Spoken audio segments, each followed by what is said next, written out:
Direito Administrativo, Módulo Básico, Ato Administrativo. Continuando os estudos de Direito Administrativo em seu módulo básico, falando sobre os atos administrativos ainda em sua classificação, estávamos falando dos atos da administração, que são os atos praticados pela administração pública, que estão contidos dentro dos atos jurídicos, melhor estudado no Direito Civil Parte Geral.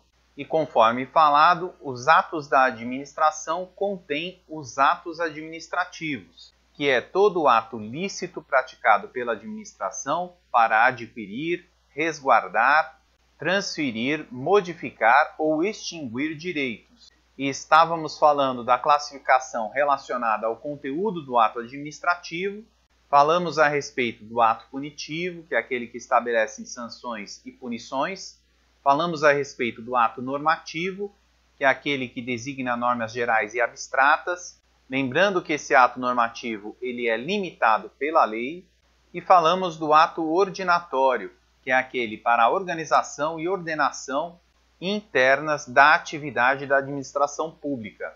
Ainda, portanto, nessa classificação relacionada ao conteúdo dos atos administrativos, temos os atos enunciativos, que são aqueles que emitem uma opinião do poder público ou que atestam uma situação de fato. Dentre as espécies de atos enunciativos, podemos citar os pareceres, as certidões, os atestados e a apostila. Os pareceres são opiniões emitidas por órgãos da administração sobre uma determinada atividade. Dessa forma, ele é meramente opinativo, ou seja, não é vinculante, em regra. Já as espécies relacionadas à certidão, atestado ou apostila, elas atestam situações de fato, diferente dos pareceres que emitem apenas uma opinião. Nesse caso, teremos que a certidão é o espelho do registro que se encontra dentro dos arquivos do órgão público. Portanto, é uma cópia fidedigna desse registro. O atestado, por sua vez, é aquele que primeiro verifica uma situação fática e, posteriormente, atesta a situação verificada, formando, então, o atestado. Um exemplo disso é o atestado de saúde, em que um médico verifica a sua situação para depois atestá-la. Por fim, temos a apostila, que é a espécie de ato enunciativo que acrescenta ou altera uma informação que já se encontra em um registro público. Essa espécie apostila, ela também é conhecida como apostilamento ou averbação. Finalmente, temos um último ato administrativo relacionado ao conteúdo do ato, que é o ato negocial, que é aquele que concede benefícios ao particular. Assim, é possível perceber que a vontade do particular coincide com a vontade da administração. E em relação às espécies de atos negociais, nós podemos citar a autorização, a licença e a permissão. A autorização é um ato unilateral, porque é a administração pública que pode liberar a autorização, ele é discricionário, pois a administração pública não é obrigada a conceder essa autorização, ela ainda é precária, pois pode ser revogada a qualquer tempo, e é feita no interesse do particular. Portanto, é possível perceber que a vontade do particular coincide com a vontade da administração pública. E dentro da autorização, nós podemos verificar algumas concepções distintas. Temos a autorização stricto sensu, a autorização de uso e a autorização de serviço público. A autorização stricto sensu faculta ao particular uma atividade material ou a prática de um ato que é proibido por lei.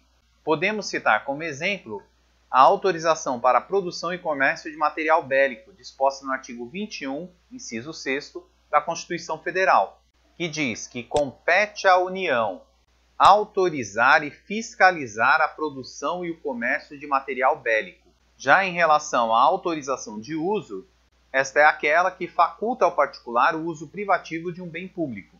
E a autorização de serviço público é aquela que delega a exploração ao particular de um determinado serviço público. Portanto, essas espécies não se confundem. Ainda em relação ao ato negocial, temos a espécie licença. que é um ato unilateral, vinculado, portanto, a administração pública não tem margem de escolha conquanto que o particular preenche os requisitos determinados em lei, ela é precária e fornecida no interesse do particular. Portanto, a licença é um ato declaratório. E como podemos perceber, a principal diferença entre a autorização e a licença é que a autorização ela é um ato discricionário, já a licença é um ato vinculado. Por isso mesmo, a autorização é um ato constitutivo, constituindo o direito do particular a partir da autorização. Já a licença é um ato declaratório, pois, tendo os requisitos legais, ele já tem direito à licença pretendida. Dessa forma, a licença faculta uma atividade material ou a prática de atos permitidos, conquanto que o particular cumpra os requisitos legais determinados na legislação.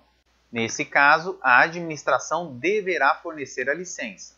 Observe que a licença é um ato de polícia, pois é o controle da administração diante de uma atividade material fiscalizada pelo Estado.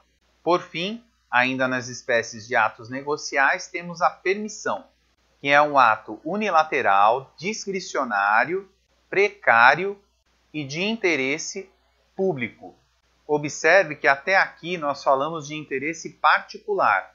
No entanto, essa é a grande diferença dos institutos anteriores, sendo que a permissão tem interesse público, que a permissão pode ser encontrada como permissão de uso, que é o ato administrativo, que é esse que estamos estudando, ou ainda uma permissão de execução de serviço público, que é estudado na parte de contratos administrativos. Dessa forma, a permissão ela faculta a execução de serviço ou a utilização de bem público, observe que é praticamente a mesma coisa que a autorização, mas no interesse público. Lembrando que a autorização é no interesse particular. E em relação a estas espécies, tanto a autorização, como a licença, como a permissão, são todas expedidas por alvará. É óbvio que aqui estamos falando do alvará stricto sensu, porque existe o que nós conhecemos como alvará para liberação de dinheiro, que não tem nada a ver com ato negocial.